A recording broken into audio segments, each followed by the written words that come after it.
BJP नेता भूपेंद्र यादव ने जन आशीर्वाद यात्रा के बाद इसे आत्मनिर्भर भारत के संकल्पना की यात्रा बताई।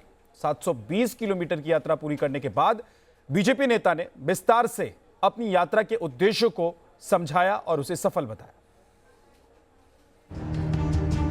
5 दिनों की लंबी यात्रा, 75 सभाएं, 7 लोकसभा, 7 बड़ी रैलियां और करीब 700 किलोमीटर का सफर। केंद्रीय मंत्री भूपेंद्र यादव की जन आशीर्वाद यात्रा ये वो लेखा जोखा है जिसमें उन्हें यात्रा के दौरान जनता से न केवल भरपूर समर्थन मिला बल्कि सीधा संवाद और जन जन का आशीर्वाद भी मिला। भूपेंद्र यादव ने हरियाणा दिल्ली बॉर्डर के राजौकरी से जन आशीर्वाद यात्रा की शुरुआत की। बीजेपी सरकार की योजनाओं को घर घर तक पहुंचाया। प्रधानमंत्री जी के नेतृत्व में पिछले 7 सालों में जो जन कल्याणकारी और गरीब कल्याणकारी काम हुए हैं उनको जनता तक पहुंचाने के लिए जन आशीर्वाद यात्रा को किया गया। इस बार सबसे ज्यादा संख्या में ओबीसी, एससी, एसटी और महिलाओं को मंत्रिमंडल में दायित्व दिया गया। उन सब वर्गों को ये संदेश पहुंचाने के लिए जन आशीर्वाद यात्रा की गई। माननीय प्रधानमंत्री जी का जो आत्मनिर्भर भारत की जो संकल्पना है उसको उसके साथ, उसके लिए और उसके हित में जनता के साथ सीधा संवाद करने के लिए ये जन आशीर्वाद यात्रा की गई। राजस्थान में भिवाड़ी से लेकर जयपुर और अजमेर तक वो जन जन तक गए और सरकार के विकास को पहुंचाया। अकेले राजस्थान में उन्होंने 451 किलोमीटर की यात्रा की और कहा कि राजस्थान में अब कांग्रेस आखिरी सांस ले रही है और राजस्थान की जनता इस बार बीजेपी को आशीर्वाद देने वाली है। देखिए, राजस्थान में वर्तमान में जो कांग्रेस की सरकार है, सरकार से ज्यादा राजस्थान की हालत चिंताजनक है।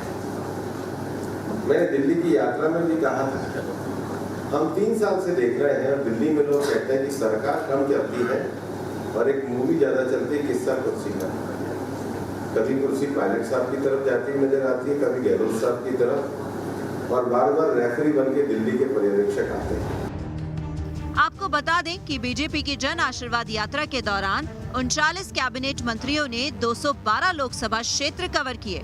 देश भर में 20,000 किलोमीटर की यात्रा की, जिसमें मोदी सरकार के विजन को देश भर में पहुंचाया गया।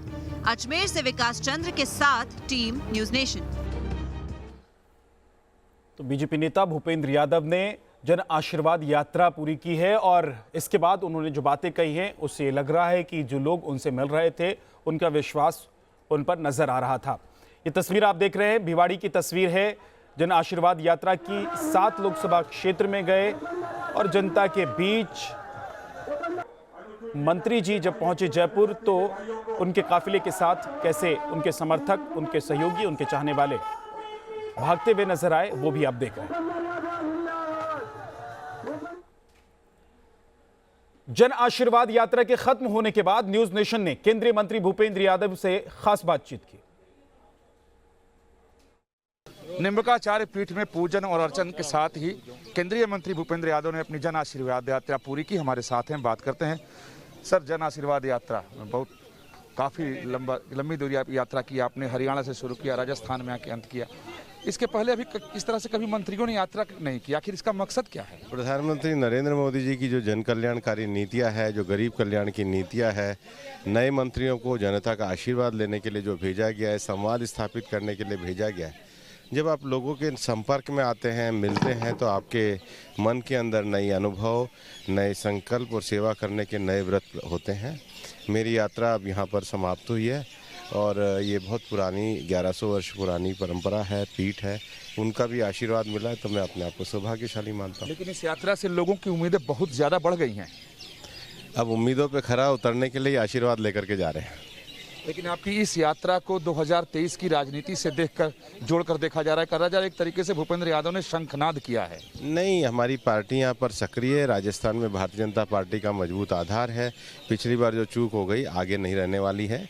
हम राजस्थान में सुशासन का संकल्प लेकर के आगे बढ़ेंगे। जिस तरीके से जन सैलाब आपके जन आशीर्वाद यात्रा में था, क्या इसकी उम्मीद आपको थी जिस तरह से आशीर्वाद लोगों का मिला है? क्योंकि प्रधानमंत्री जी के नेतृत्व में हमारी सरकार लगातार गरीब कल्याणी कार्यक्रम करने के लिए, लोगों के संकल्प करने के लिए प्रतिबद्ध है और अगर लोगों की सेवा करेंगे तो उनका आशीर्वाद भी हमको मिलता रहेगा। एक अंतिम सवाल, कांग्रेस इस पर टीका टिप्पणी कर रही है कि पार्टी में सब कुछ ठीक ठाक नहीं है, इसलिए भूपेंद्र यादव यहाँ इतने पसीने बहा रहे हैं। छोड़िए कांग्रेस वालों को, हम अपना काम कर रहे हैं, पॉजिटिव तरीके से कर रहे हैं। जो हमने कहा है उसका तो किसी का जवाब उनके पास है नहीं।